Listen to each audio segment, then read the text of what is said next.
My name is Chris Rippey. I run one of the financial services teams at Google here in New York. Over the past few years, I've had the pleasure of working with many financial institutions, but none have been quite as unique and actually fun as ING Direct. And today I have the privilege of introducing two individuals who defined its core values and philosophy and made savings easy for millions of Americans. For those unfamiliar with the size of ING Direct USA, it's the nation's largest direct bank and now its largest thrift. It's truly dedicated to inspiring Americans to become a nation of savers. Since its inception in 2000, more than 7.3 million Americans have entrusted their savings with ING Direct, building the bank to $81 billion in assets. I'm thrilled to introduce today's authors of The Orange Code. Arkadi Kuhlmann is the founding and current CEO of ING Direct USA, which has become the largest internet-based bank in the U.S. He also serves as chairman of the board of ING Direct Canada. Kuhlmann is active in a number of charitable organizations, including the ING Direct Kids Foundation. Prior to starting at ING Direct, he was president of North American Trust. Bruce Philp, his co-author, is a writer and branding consultant with nearly 30 years' experience in the field, working with some of the world's most well-known brands. Philp co-founded GWP Brand Engineering, ING Direct's agency of record since its beginning, where today he is chairman and a working consultant. He also teaches and writes for a variety of publications, as well as his branding blog, brandcowboy.com. Please join me in welcoming today's authors.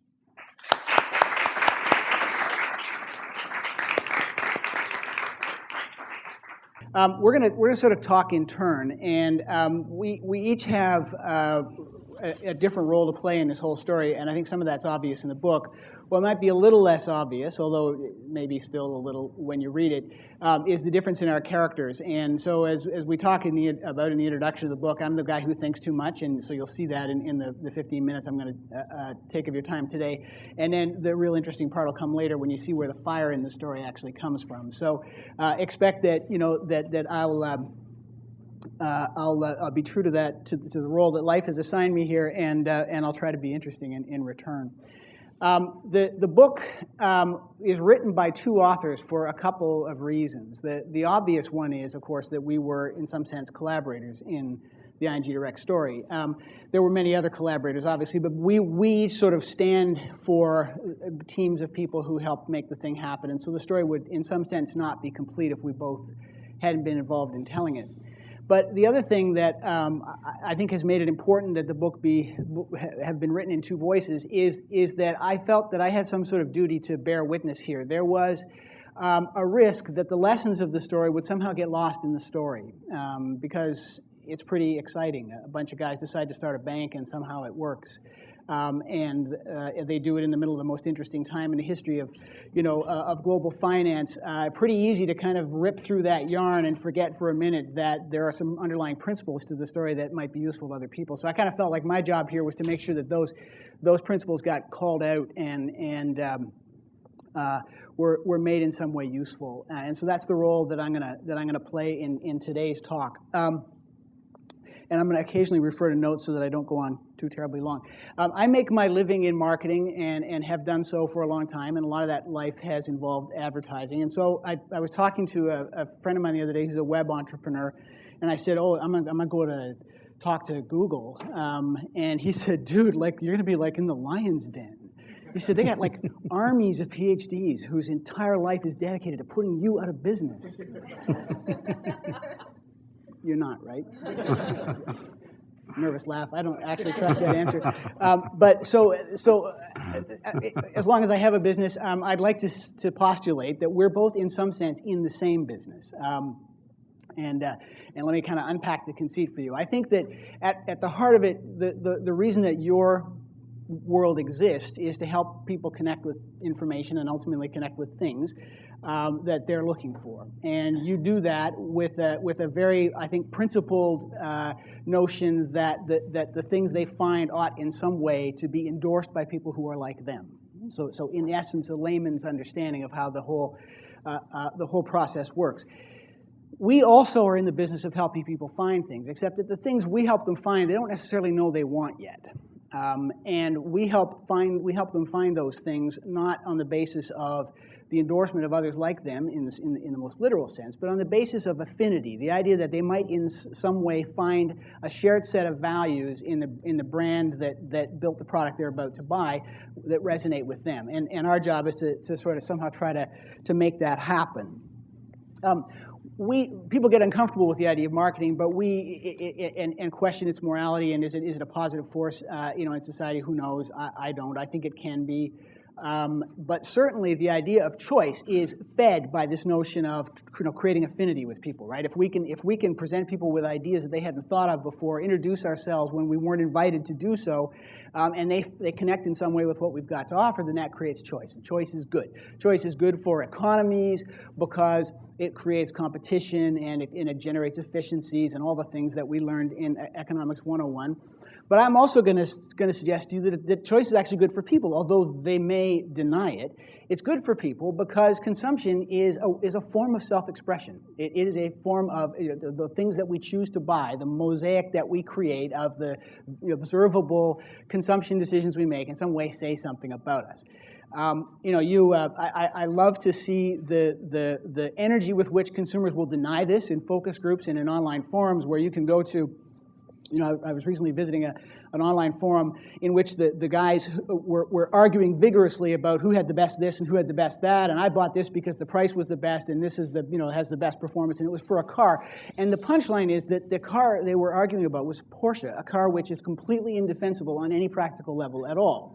And yet even among their peers, they felt the need to rationalize the choice that they had made. But you could just see there was so much passion in that it had to be about more than rationality. And thank goodness for you and for me that there is no single objective measure of performance in any product category. There still is this human urge to choose and to be individualistic about the things we do. And so that's why brands kind of exist. It used to be that creating affinities was pretty easy work. The industry that did the job was the advertising industry. And it was easy work because consumers were pretty willing to accept a one-way media universe. They were pretty excited about being able to get, to watch Ed Sullivan for free in exchange for putting up with some advertising minutes.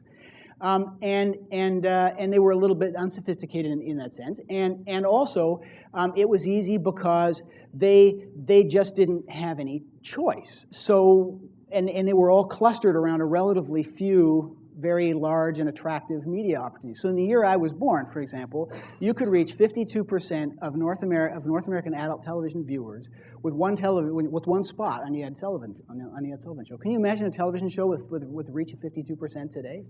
They don't exist. I mean, unless something horrible happens, you're never going to get that kind of audience. And in fact, in the market that I spend most of my time in, you can get into the top 10 television programs with a 6 share. There is no collective campfire anymore. There is no big campfire that everybody's all gathered around. So it's a little less easy. We used to be able to teach them, by the way, because it was one way, much in the way that I'm standing in front of you kind of lecturing. So it was that marketers could stand in front of consumers and lecture in between Topo Gigio and the Beatles and be forced to be heard. But the unnaturalness of this was expressed very, very early in history, much earlier than anyone thought of the internet. It was expressed, in my opinion, in 1956, when somebody whose name escapes me, working for the Zenith Corporation, invented the Zenith Space Commander remote control. And don't worry, this isn't going to get very profound. The punchline of this is that the remote control was invented in 1956 when most people had 3 television channels to choose from. 3. And yet, even at that time, there was this urge to control the experience. So I think that was our Sarajevo. We didn't pay any attention to it for another 30 or 40 years, but that was our Sarajevo. And now we find ourselves in a moment when there is no big collective campfire that people are gathered around anymore, as I said. There is no assumed value exchange in the way that people watch mass media. You don't feel lucky to watch So You Think You Can Dance. You actually, I think, on some level, feel that they're lucky you're watching, and you're right. And people have, in the meantime, become much more media literate, and by the way, very concerned with authenticity. They don't, to quote an ad that we ran recently, which in turn quotes a song from The Who, they don't want to be fooled again. So they're not looking anymore for organizations, for corporations to express themselves through their brands, just in terms of what they sell, but they actually want to be able to sense that you're the real deal. That you mean it, that you're not just giving them a song and dance. So that leaves for us this critical question of, if I used to 50 years ago be able to teach you a brand by buying a spot on Ed Sullivan in between Topo Gigio and the Beatles, and you were so dazzled by the whole idea that you'd believe anything I said to you, how do I now build a brand? How do I what does that process look like? And I think it's a critical question because, again, in as much as we all feel a little uncomfortable with the idea of marketing, I hope I was able to persuade you, at least for the sake of this monologue, that choice is a good thing, good for markets, good for people, and so therefore we need brands. So how are we going to do that? How are we going to do that when consumers are not being taught brands anymore? And the answer has something to do with the fact that consumers are now observing brands. And the best way to think about it, which I think would be fresh in your minds, is that a brand lives a life a lot like an election campaign that never ends. So yes, a brand has a formal message, just like President-elect Obama had a formal message. But the brand also is going to get judged on what it was wearing that day, and on how well that message acknowledged the context of what was going on around it, and on whether or not the brand acknowledged the competitive message, and whether or not acknowledging it at all was a good move, and whether that message was able to be adapted to changing realities while never losing its attachment to some sense of core principles. We're very good at this. Humans are very, very good at this. And the same set of instincts that make you a good citizen on election day are also at work when you relate to the way corporations go to market. You are watching how they deal with their stock price decline. You're watching how they deal with a tainted product scandal. You're watching how their president dresses when he goes on TV, I guess. You're certainly watching their advertising, but you're watching it on a meta level because you're not only taking the message in, but you're actually making some judgments about the company that created that advertising and what they think of you. And sometimes that's not always that flattering. So essentially what's happening is people, rather than being taught what a brand stands for, and therefore what an organization stands for, they are observing it on their own. They're taking in data from every possible direction. They're looking for patterns in that data, and from the pattern, they're drawing a conclusion. We're not teaching it to them anymore. They're observing it.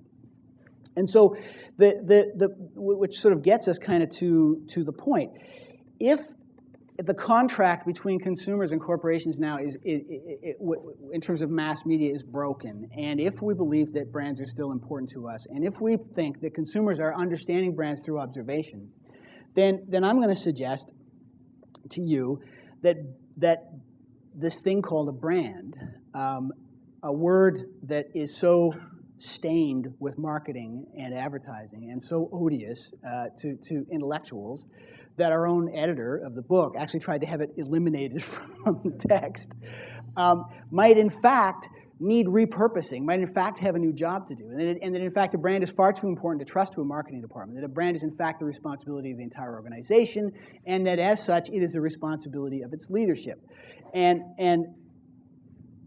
that, I think, to answer the question that I posed at the beginning, is why the ING Direct story matters, because certainly for the first time in my career I've been able to participate in a case, and you all work for a case, in which the principle by which the organization operates was created before the business was. And what makes ING Direct special is that they did that, and then this guy and his team seized the brand away from marketing and said, this is not a way of fooling consumers. This is not a tool for manipulation, but is in fact our constitution. This brand is our constitution. We're going to build the whole organization with it. We're going to decide how to hire. We're going to decide how to spend capital. We're going to decide how to advertise. We're going to decide how to create our corporate culture internally. We're going to decide how, when a call center operator picks up the telephone and says hello, what freedoms and moral compasses they're going to actually work with. And let's see what happens. And of course, what happened is the largest thrift in the country, the most successful internet bank initiative in the history of the world.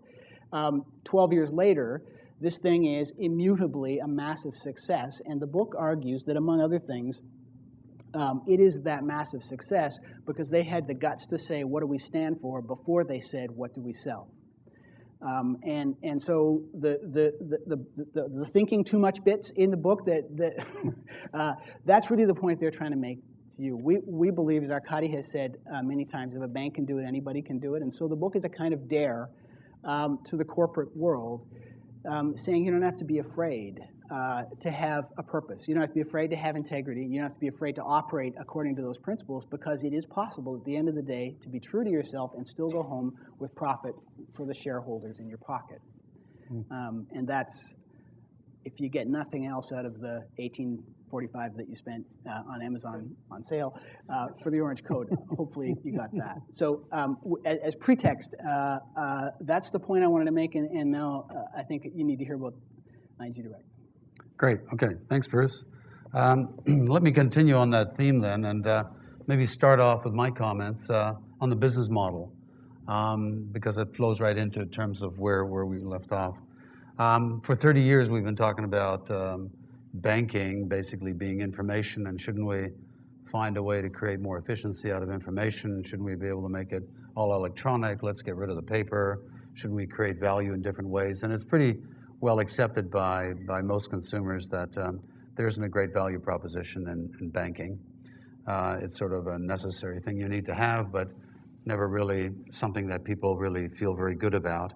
And over the years and over the decades, as has happened with many other factors in society, you know, the consumer happiness or regard for bankers has come down to sort of swamp water, maybe 1 or 2 degrees below. And the importance of that is because I do really believe in the concept of creative destruction. It is not really destroying things for the sake themselves, but how basically we can create productivity, improve the lives of everyone. And if you're going to do that in the business model, you need to really think about how you would attack this. Now, banks in the industry have always attacked this by trying to automate the back office, apply technology in a way to basically create more cycles and so on, but they never really tried to engineer the business model itself or the interface to the customer or anything else, and they end up with something called channels, and they end up with basically creeping along step by step. But it's been pretty clear over the last 30 years that consumers have always basically been one step ahead of the supply side thinking, whether it's the ATMs, debit cards, credit cards, any of the kind of innovations that have come along, consumers have always adopted them a lot quicker than bankers have been willing to actually forecast, and that's certainly been true. Along came, as Bruce said, 12 years ago, and we said, look, if we're going to build another bank, in the United States there's 9,600 banks, so why do we have another one? And if you're going to build one the same way as everybody else, then who cares, and why would your results be any better than anyone else? So let's really try to change the business model big time.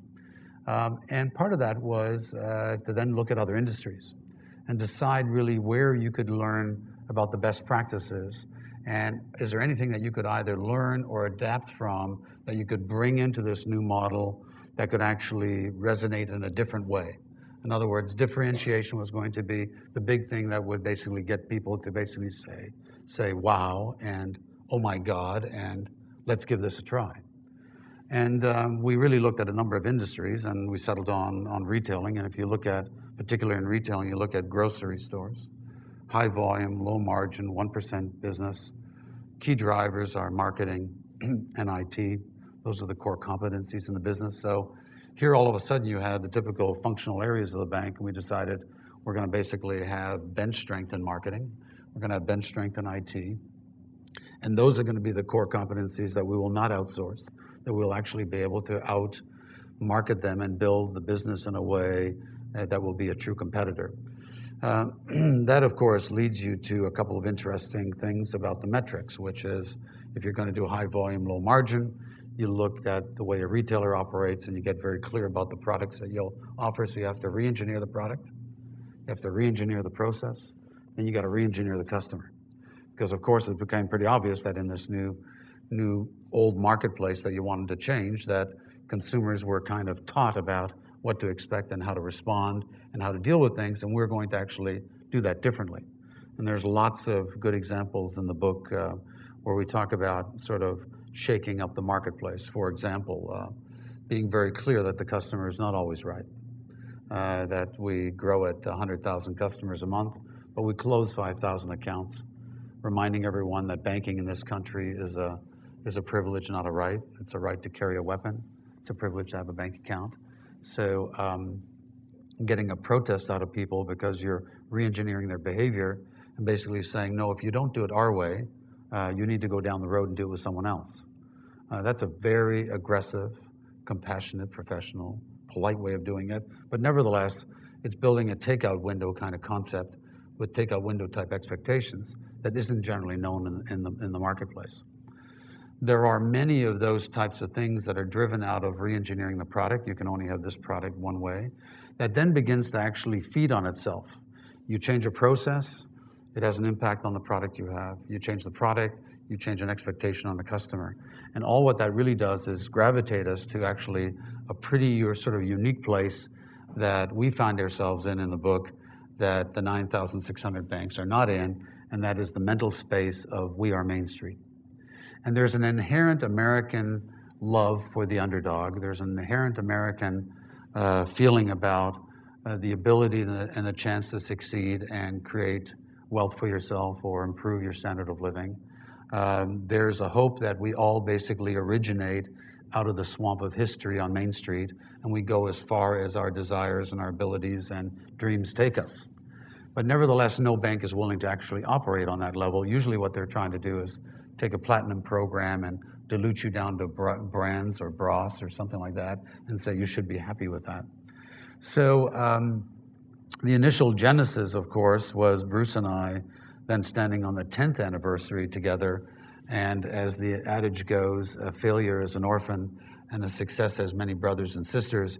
And I'm looking in my partner's face here and I'm saying, damn it, the corporate guys are going to hijack this thing and they're going to twist it into some kind of pretzel that it was never meant to be.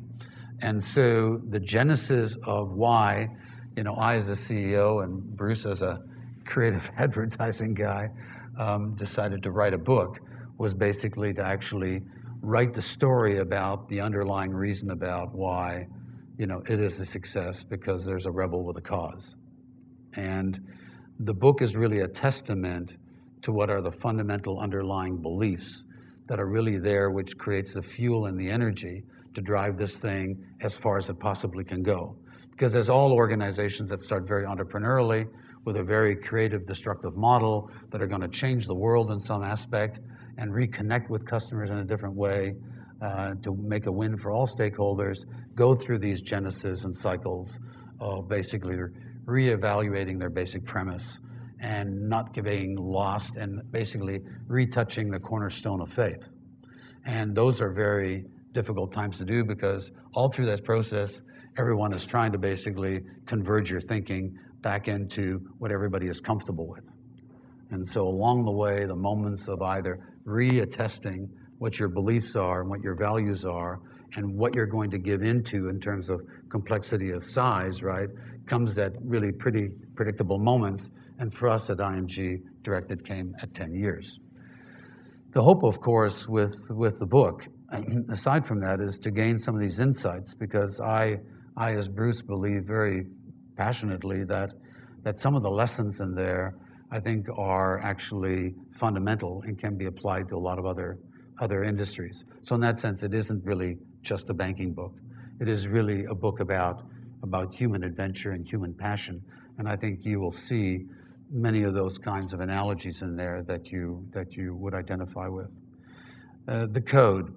I'm not sure whether or not the title of the book is going to send the right message, but I do believe that the subtitle is absolutely spot on. And what is it about being a rebel and a cause that is so fundamental? Well, if you think about the 12 principles of the code, they are really concepts. And I think those are concepts that came out of the genesis of the early conversations and the creative ideas that basically said, we do not need little labels and pins and slogans and laminated cards all over the place. We don't need everybody wearing the same suit and singing the company song in the parking lot. What we really need is a principle. And if you look at the Orange Code, and one of those principles is we will tell the truth. You need to actually think a little bit about what kind of a dialogue this creates among the staff, the associates, in the company to debate what it means in the context of what they're working in that minute to tell the truth to each other, to themselves, to their customers. We will not lie. We will be on the side of the good guys. We will be judged by public opinion as opposed to a legalistic interpretation of the fine print. The pleasure of actually debating the code with new people that are just joining us and the people that have been there since day one is a revitalization of the relevance of the concepts in terms of what we do every day, right, to actually make this work. Because it's really not about money, it's about money and what it means to us in terms of the oil in the economic machine, the way we basically create the lives that we want to live. So it is then about the psychology and the dreams and how we basically make those happen. Now, it may sound a bit ephemeral to talk in this way, but I can tell you that if you have 20,000 phone calls a day, 5,000 visitors into your cafes who have no rhyme or reason for existing except to carry conversations over a cup of coffee with your neighbors about money or what money means or what they think about the purveyors of money, right? You get an understanding about the vibrance and the virilness of the message. The ability to run a company by principle and not rules. The code is all we need. The code is the guideline to basically say, I can look 8 million customers in the face and be ashamed of nothing. I have done you right. I have not surprised you. I am accountable to your opinion and your judgment, not according to the contract that we might have engaged in. And in terms of money, this is a whole new universe of accountability. If you think about the idea about us being a pioneer as one of the other principles in the code as opposed to being conquerors, there is a general competitiveness in the banking industry, and one of the reasons why most bankers are totally unhappy with me is because we're really raising the bar. I think in many businesses that are trying new business models tend to raise the bar. If you look at that optimistically, you say raising the bar challenges us to do the best we can as individuals. In my business, it basically says, why don't we do banking without fees? Well, why would you do that? It's because everybody hates them. Is there possibly a good reason to have fees? Of course there is. But the problem is that right now it's basically done in. Nobody basically likes fees. So if you're going to be a pioneer and not just a competitor, then you'll try to find a way to basically replace that with something different, to redefine and recalibrate value in a way that now makes sense, in a way that creates a wow and enthusiasm. The value of what we've accomplished with ING Direct is really not just seen in our growth of $1 billion a month in mortgages and deposits. It is not just seen in the profits that we make or the numbers of customers, but it's really basically embedded in the attitudes that consumers are having about money and what it means to basically have a competitive business model that they have faith in. That is probably the most heartwarming thing. And one of the reasons why I like to get on the phones and talk to customers regularly, why I like to get in the cafes and serve coffee, because we can put a human dimension and feel to a pretty virtual electronic delivery mode. So it's kind of barbelled in its concept. That basically says that people can relate to you in a very different way that is not sort of normal. The other thing probably I'd like to just leave you with is that there are going to be lots of critics about how you do banking and whether you should just basically do it to maximize capital. But here's, I think, the genesis of this thought. All other banks are built from a supply side up. Here's the capital, here's the infrastructure, this is how I must now price my product. If you actually did it the other way around, which is the way we've done it, which is tell me what I actually need to get you to buy this in terms of a value differentiation, in terms of price. Tell me what it's going to take. You judge. Now that you've given me that opinion, I'll now build the infrastructure, and I'll build the infrastructure in such a way that I can make at least the minimum return on capital that I need to make. That basically reverse engineering of the basic principle of banking, right, is what's really being challenged. And that's really going to basically see whether or not that's going to have lasting impacts in the marketplace. And I guess as a closing note is the issue about authenticness. I don't think you can build a business model or a sustainable cause to drive a model unless you're willing to basically be emotionally committed and that you're basically all in. You can't basically financial engineer a business, and you certainly can't financial engineer a business that's retail-oriented, that's going to try to change the way people think about money. So I think part of the testament in the book is really about the personal commitment that I and a lot of the associates have, basically for better or worse. We may be here another 10 years, or we may only be here another 24 hours.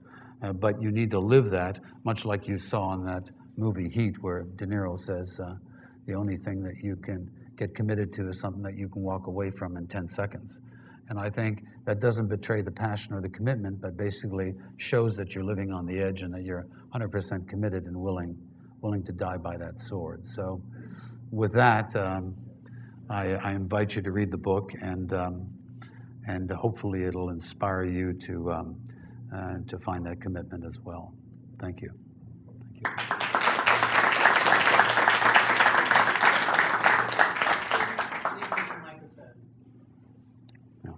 Oh, thank you. Dare to be brave. Why do you think so many other banks and institutions have failed to follow any of the advice and there's so much sameness in the market? Well, so much dislike from consumers. That's part of it. yeah, I think among consumers there's the frustration about why go to another bank. You're going to get the same thing. That's the expectation. So our biggest marketing challenge is to get a message out there. And as Bruce said, there's a real choice. But the biggest insight is that I only believe that redemption has only happened once in history. And so if you think that one could actually change the way a bank would operate, the way banks are, I think their DNA is such that I don't think they could do this. I don't think you can take a traditional bank and go through some kind of resurrection. I just don't think that happens. So I think you need to actually come with a clean sheet of paper. We had the luxury of a clean sheet of paper, and we really did follow that conversation that Bruce had, is what if we started over? And I think the early real thinking about leading Americans back to savings, saving their money, you think about 10 years ago, right? That was viewed as a pretty nonsensical idea. Excuse me? Savings? That's old stuff, man. We're into Gucci and consumerism and flashy cars. It's all about consumption. Saving is something that grandparents did, right? And they're kind of like all in wheelchairs. So trying to make savings cool is pretty difficult. But if you think about all the disruptive business models that have changed industries and changed consumer opinions, at the beginning they all looked like a little bit nuts to the conventional thinking, right? And bankers would look at this and they look at that and they said, no, you're not going to get anybody to call. No, you're not going to get enough clicks. You're going to need physical distribution eventually. They won't keep your money there. They won't bring enough. It won't be sustainable, right? And on and on and on, right? And the only luxury I've had the ability to basically do 5 banks, right? And so I've been told most of my life that whatever I do really doesn't work. So it's kind of normal for me. But if you're not used to it, like a traditional banker, right? I don't think you'd last the distance. 3 months of basically being told you're a loser, right? You tend to give up. Unless, of course, you've been battle-worn like me, and then it kind of feels okay, right? Let the beatings continue, I'd like to add to that. Yeah. I didn't share this with you, but the day before yesterday, I was at a social event and ran into, of all people, a person who had worked on the team for ING in like 94 or 95 on the feasibility of the ING Direct concept in its greenfield market. And he said that they, in their wisdom, had told ING that they had to start with assets. They had no hope if they weren't going to be seriously in the lending business, and that they had a market research person who said that the ING Direct concept had the worst consumer acceptability she had ever seen in 25 years. So that might be part of the answer to your question too. I mean, yeah, there's a lot of legacy there, but the other thing is that if you try to market by permission, you're frequently not going to get the right answer when you ask it. the worst she'd ever seen. I mean, if you look at even electric orange, you'd find this interesting, right? There's an option in electric orange which we designed that has a paper option. Anyway, it says, well, why, if you're an electric bank, would you have a paper option? And the reason for that is because I'm trying to basically wean you off your paper check. Now, in traditional thinking, right, that's bizarre. I mean, you're electronic. Why are you still giving me this handicap paper, right? But my job is to basically wean you off the paper, right? It's sort of like getting you off drug addiction. I don't know. Bankers don't think like that. They're drug pushers, not drug users. The question on something you referenced earlier, where you had mentioned you lose maybe 5,000 customers a month, and you seem sort of okay with it and happy about it. And I think I've read in various publications that in some cases you even release customers, right? You say maybe this bank is not for you, and we suggest you take your business somewhere else. Yeah, let me. As a leader, as a CEO, can you talk a little bit just about sort of the decision in sort of why some customers might not be right for ING Direct? Well, there's two concepts for that. By the way, we don't lose 5,000 customers. We push 5,000 customers out. And by the way, you should know, if you get rid of all the customers that really are not very happy with you, you'd be actually shocked about how great your customer satisfaction scores are. Customer satisfaction scores are up at 97%. Everybody really loves it. That's because whoever isn't having fun at this party, right? Please leave, because the rest of us are feeling pretty good. Okay, that's one idea. But the other thing is that if you're going to do this is back to the business model, and I think you've got a really important point here as an insight. If the business model is high volume, low margin, standard commodity products, right? You can't basically spend 80% of your effort and energy against 20% of the customers that basically want it all their way, or want to be educated, or want the exceptions. So, and it's interesting, consumers understand that in very many businesses, but they don't understand it in banking. And that was a great opportunity, okay? Because, well, in takeout food, for example, nobody has a problem going to the takeout window at McDonald's. You know what to expect. You're going to drive up, you get the brown bag, you get a smile, that's all you expect. You hope the ketchup is in when you're up the road, right? And you're happy. Nobody drives to the drive-up window and say, can I have silverware and linen? And by the way, I'll bring it back next week, right? I mean, they're just going to say no. So why in banking are we prepared to basically do everything any way you want it, right? And it's because the underlying principle is that if I do everything you want, you're going to give me all your business. But the truth is you haven't actually really earned it. You've kind of corralled it, right? The other thing is that people need to either say good things about you or bad things about you. You know, I don't know exactly what business you're in, but in my business, you want people to either say, I love what I do, they've earned my repeat business, and I'm okay with that. And keeping it simple also means I don't actually get into a lot of the difficult things. I would submit to you that dating is a hell of a lot more satisfying than marriage. Why is that? Because dating is actually relatively a lot simpler. Marriage is a lot of hard work. And that really goes into the amount of banking you want to do with someone, right? Doing a few things simple with you, generally, I got a good chance of making you happy. Getting into all the rest of the drudgery of what you got to do, right, is up for problems. So we like to keep it light to speed dating, okay? The other thing is all those people that you say no to, right, they are basically going to tell everybody about how much they dislike you. And getting noise out there is really, really important. It's one of the reasons why we don't have minimums on our accounts, but maximums. Because we like rich people to stand in line. And when you tell rich people to stand in line, they get very agitated. And they're beside themselves. And they will basically tell 1,000 people about how outrageous you are that you won't negotiate with them. Well, that's good. Keep being agitated. It's good for the business.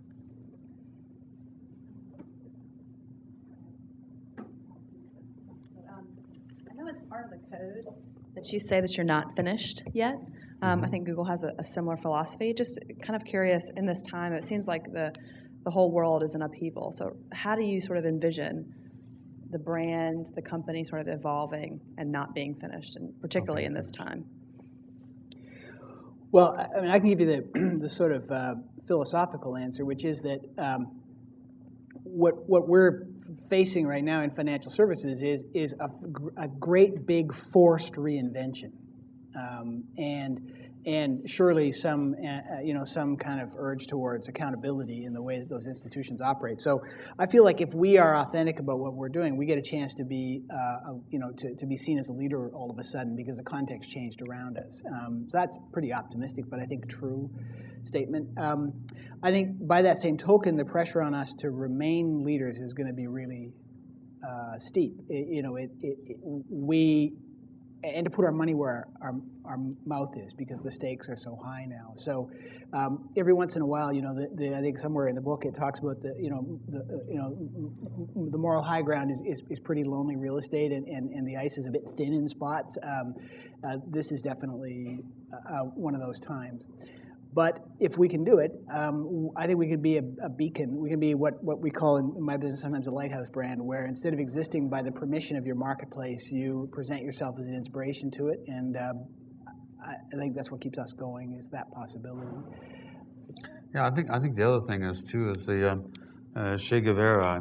Once said about the revolution. The revolution stays alive until the bus line comes to the village, right? And maybe that's a time then for something else to start. I really don't know where the end is, and so not operating to the end or an end goal, that wasn't really the purpose, right? So it really was the journey, which is really the most important thing.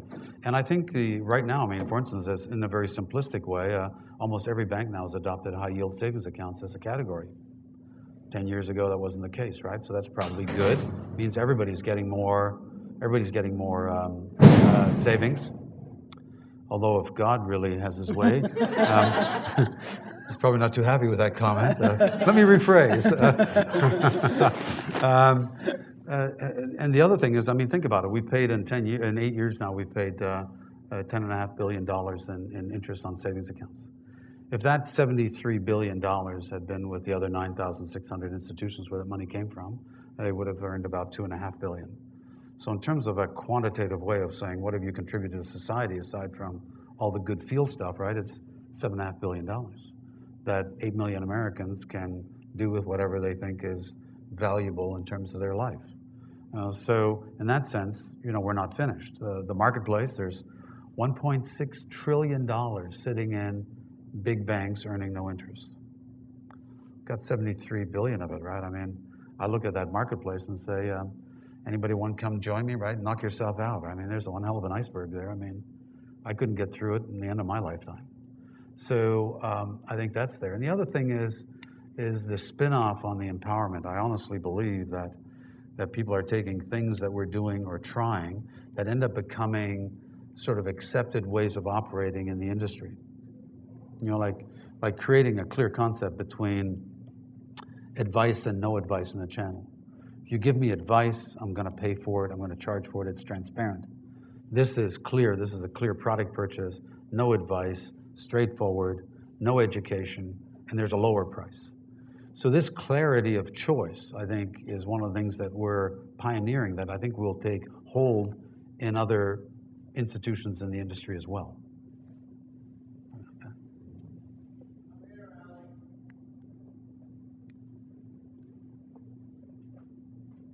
Talk a little about the current economic woes and how it's relates to ING's strategy. Has the strategy changed much?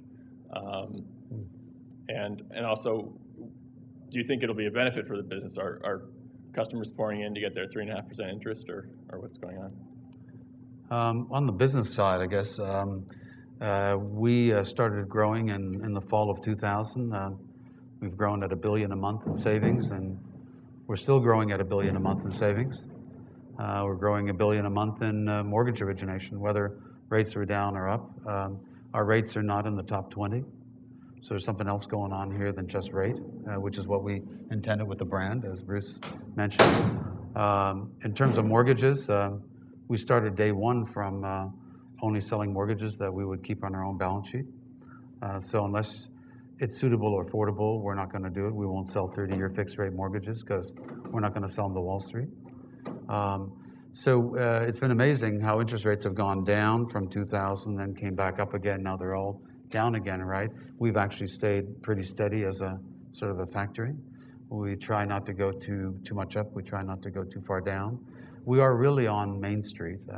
That isn't to say that people aren't hurting or people are worried or there's ebbs and flows in there, but the business has been exceedingly resilient and we haven't really changed anything.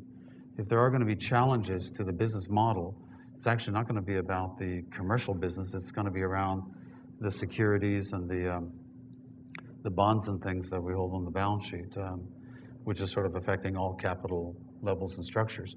But the core customer business really hasn't changed. What I think is interesting is that how much the market in this financial environment has come towards us. I mean, 8 years ago, I mean, we were up against a pretty big hill trying to tell people, you know, we think it's kind of cool to save and here's some ideas, right? So this road to happiness was a bit, you know, far-fetched.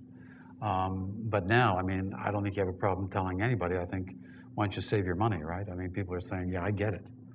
So in that sense, the market is come to us. And I think the other thing that happens is that out of that 100,000 I was talking about, 40% of that comes by word of mouth. In a business model like this, I think you understand how important this word of mouth is in terms of the talk of reputation. It's the street talk. And I think that comes because people basically see that you're not sort of in and out. You've conveyed from day one that you're there to stay. You're willing to fight for being part of the new frontier, and you need someone behind you to creatively destruct you, to basically push you out of the way. But you've got to stand that high ground, right? So, you know, us being in that business basically have said that we're not just doing this because we're trying to get cheap funding and so on. I mean, people are pretty skeptical of why you're doing what you're doing, right? But if you do that very consistently and very transparently, you've got a hope of winning. And I think it would be a tragedy in this business model, as in most business models, you know, to get away from the underlying principle. And I'll give you only one example that resonate with you like that. You guys all know about Southwest Airlines, right? You probably know enough about that business model and brand, right? Does anybody here in the room, right, believe that them now moving to business class sections, right, is a good idea? No, it's bizarre. The whole thing was based on, right, everybody stepping up in line and getting in and everybody getting the same price and so on, right? Now you've got 80 people in the back, right, looking at, you know, 20 people back of their heads, right, saying, you know, I'm now a second-class citizen, right? It's a bizarre move. So whatever reasons those were done by, and I can't judge that, but those are the things that would be catastrophic in terms of the brand, is moving away from it because of, you know, general market circumstance. So I believe that a business like this shouldn't kind of whimper and die. It should be run over and blown up. Also, there's something about internal destruction, right? First of all, I want to say I love the cowboy boots. You figure a CEO of a financial company coming in with a suit, so very refreshing. We're obviously not here. You should see my underwear. Obviously not here to talk about your fashion sense, but it's so great to hear about the whole rebel with the cause concept as a basic principle for the business. I'm curious how that translates actually into marketing and what mediums are working in evangelizing that concept through marketing for you guys and getting that across. Okay. To customers. Bruce, why don't you start? Sure. Well, I think Good question. The trap that a marketer could fall into with that as its mission is to go straight to the public and say, this is our mission. And plenty of people have done it, right? I mean, you can just imagine the temptation to say, well, you know, if we're this like noble, well-intended consumer advocate organization, let's get up and tell everybody that we're this noble, well-intended consumer advocate organization. But you know, I mentioned in my little introduction that people decide what we're all about by observation, not by rote learning, and I think they see right through that. And if they would find it disingenuous, and they would just, you know, put it in the same file folder as all the rest of the corporate advertising that runs on CNN, trying to make us believe that oil companies are friends of the environment, et cetera. So it really, you know, as Forrest Gump's mom might have said, a brand is as a brand does. That has been the tightrope we've had to walk. It's not been a question of how to communicate our mission, but how to act as though in everything we do, that mission was behind us, driving us. So the advertising, for example, you'll see has been very product-driven. If you look at it superficially, you would say, well, they're mostly just talking about the interest rate on their savings account and the fact that there's no fees and no minimums. But believe me when I say that the character with which that message is delivered is extremely important. and the consistency with which it's delivered is extremely important. And on a meta level, there is a kind of honesty implied by just talking about the product. So that's an example of the answer to your question, how it affects the, we have to be what we said we were going to be rather than saying what we said we were going to be. And it's tough and a struggle. And I have to say, actually with some pride, advertising is the hardest part because it's inherently disingenuous. When we do online stuff, when they do public relations stuff and event marketing and the kind of street level stuff, and when they deal with selling on the phone, it all comes very naturally. They know what to do and how to be. But from the time that we began with these guys, advertising, because it's inherently disingenuous, is hard to do. It's hard to be this brand on the Super Bowl, Well, I think the other thing is to actually discipline yourself and the people you work with, right? Is by saying, your reputation is what people say behind your back. Yeah. And if you really are conscious of that, then you realize that just saying something, right, doesn't cut it, and people are going to measure you really only on what you really do. Back to Bruce's point, the action. And here, if you go to our new cafe at 58th and 3rd, right, as a branding, advertising, marketing concept, it's going to take a while for you to see the subtlety of that, because there's no outreach. We don't do outbound stuff. We don't walk up to you don't say, well, now that you're here, right, what are you here for? Can I sell you something, right? It basically says, just come on in, soak up the ambiance, hang out with a friend, have a conversation.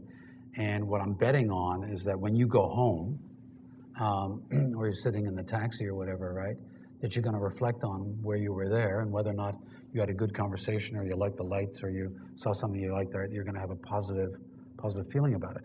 But it is extremely indirect, and most marketing and advertising guys will not gamble on something being that, subtle. It really is what it is, right? And the other thing is that I think on the advertising side is really right, is pretty clear about that. The authenticness is really big on Main Street. I mean, I think you can sell a good value proposition to a lot of people, but if you're in the mass market, you got to be really authentic. And if you wear cowboy boots, you better wear them because you would normally wear them. If you ride a Harley, right, it's because you really ride a Harley. And I get pretty clear about you can't get out of your zone about who you really are. And when you're on the phones, that gets to be extremely important because those 20,000 moments of truth, it's what drives the talk about, right? And the advertising and the collateral material or the web page, the home page, right? Most people do not understand this one simple principle. It is all an invitation to a conversation. All of our society is based on a conversation and storytelling. And if we would only recognize that at advertisers, it is basically an invitation to a story. And for the book, I think you'll see some of my heart in that, because what I'm really trying to communicate to you is it's an invitation to a story. That feels like a great place to stop. Great. Your question quick or complicated? Go ahead. Last question. Just in light of all you've said about keeping things simple, being true to yourselves and to your customers, I was just curious as to your cross-sell strategy.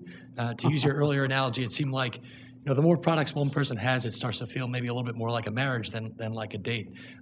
Just interested to see what your strategy is there, if it's something that's more or less of a focus than maybe other banks that are out there, and if that part of your strategy has changed in light of what's gone on in the last few months in the industry. God, I'm glad that was the last question.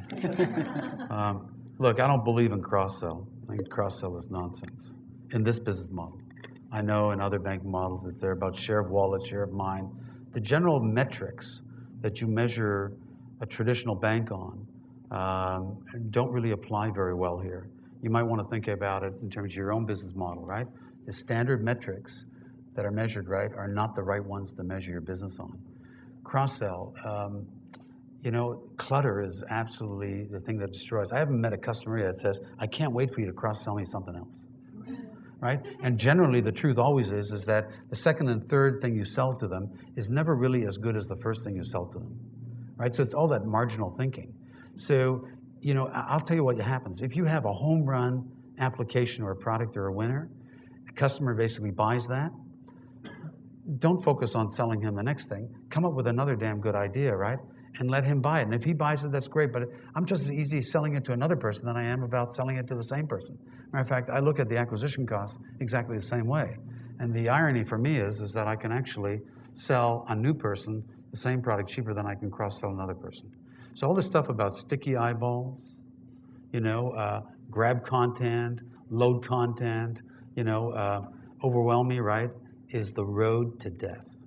I'm telling you guys, the ATM approach to life in the future is basically as little as I want when I want it, not give me the encyclopedia in case I might want it, and I love surfing, right? There's a small universe of educated geeks that love to surf. Most of the Main Street basically says, hello, ATM. And so I can sell more, get more love from people with white space than you ever can filling it in with stuff that you think people like. Or focus groups tell you, oh, I think that's a good idea too. I like the weather. Put the weather on there.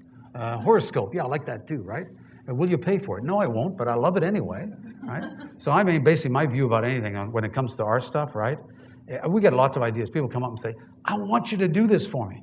I'm willing to pay for it. I said, really? How much were you willing to pay? Well, I don't know. Well, you willing to pay $1.50? No. I said, okay, you're not getting it. Yeah, but I want it anyway. I said, grow up. You're not a teenager anymore, right? Okay. But I think what happens is we challenge consumers. We challenge them as business models in a very healthy way, and I think that's where the friction gets created. And I bet you the great new idea for next year, right, is going to come out of the friction. And so the more you layer on the wallpaper, right, the less friction. Thanks, guys.